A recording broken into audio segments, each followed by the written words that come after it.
A Spartanburg County detention officer is now in custody at his own jail after he was charged with domestic violence. The 7 News reporter Scotty K spoke with Sheriff Chuck Wright about the arrest.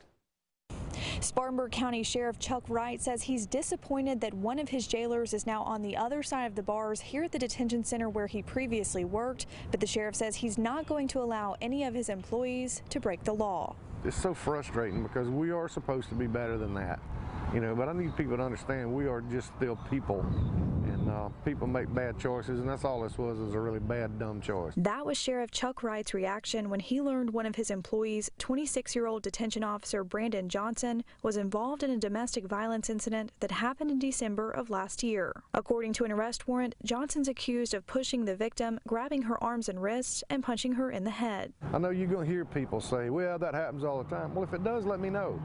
Because if I have to fire a bunch of people and start all over again, that's what we're going to do, because we're not tolerating that mess. Sheriff Wright said when his department got word of the incident, they immediately called in SLED to investigate. We don't hide any of that stuff. We're not going to cover that up. I expect them to be the best people they can be and certainly not break the law. This comes just 2 days after we reported that 4 officers in neighboring Cherokee County are also being investigated by SLED. It hurts. It don't matter if it's with our department or another department. It's law enforcement.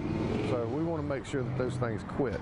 Johnson was fired on Wednesday, the same day he was booked into the detention center where he used to work, charged with third-degree domestic violence. I just want you to pray for Brandon and his family. They can get this worked out. His law enforcement career is over here. Sheriff Wright says they were already short-staffed at the jail and says he now needs to hire some new officers. We start you out at a pretty good salary, and I'm looking for good people, obviously, who won't do that. The sheriff also has a message for the community. Domestic violence is never accepted, never tolerated. So if you're a victim of this or you know somebody that is, reach out to us. We want to help you. According to SLED, the South Carolina Attorney General's office will prosecute this case. In Spartanburg County, Scotty K, 7 News. This is not the first case of its kind in Spartanburg County. Back in 2019, 2 Spartanburg County detention officers and 2 deputies were arrested on domestic violence charges in 6 months.